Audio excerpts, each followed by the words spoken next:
The other big question that I get asked all the time is why didn't they come out? And there's a lot of components to why didn't they come out. Over the course of the siege, they did send some people out. And so I always like to talk to people and try and put them in the Davidian mindset and keep them in the Davidian perspective. They sent out people like Sheila Martin, Catherine Madison. These are very gentle, kind people, right? These are people that didn't touch a gun throughout the entire gunfight on the 28th. These are people that wouldn't even know what to do with a gun if you gave them a gun. And so from the perspective of the people sitting in there, when you're watching the people that you sent out and they get arrested and they end up in orange jumpsuits, and then you see someone like Catherine Madison get brought before a judge and get charged with 4 counts of murder and 4 counts of conspiracy to commit murder. And Catherine was an elderly lady. Right. Yeah, that's what I'm talking about. Ophelia, Catherine Madison, Sheila Martin. Sheila's one of the most gentle people you meet. And you're seeing these people get brought out and you're seeing them getting charged with 4 counts of murder.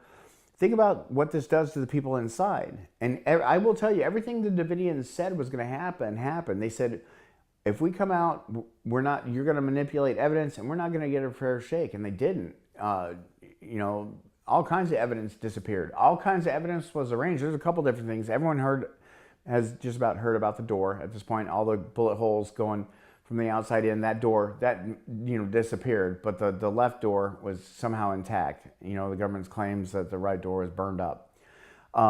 Some people talk about some of the guns that were recovered. A lot of people don't know that the way those guns were set up, it was a staged photo. They took all the guns and set them up. So they're staging evidence is what it is. I don't know, a lot of people don't know that. They actually staged some of that stuff. So again, that's one of the things the Davidians, said was going to happen. And then once they got to court, they didn't get a fair shake. The other thing too, and you can read this in the negotiation tapes, there were a couple things that were a huge slap in the face to these people. At the end of the day, Branch Davidians are basically Seventh-day Adventists. They're Seventh-day Adventists. What makes them different than, say, a mainline Christian? They're not that radically different. Sabbath is on Saturdays. They honor the dietary laws, and they believe in prophecy. They have prophets. That's kind of the big three that separates them. They honor the dietary laws. I read some of the reports where the parents were coming unscrewed because the government took the children that they had sent out in good faith and put them in a Methodist home.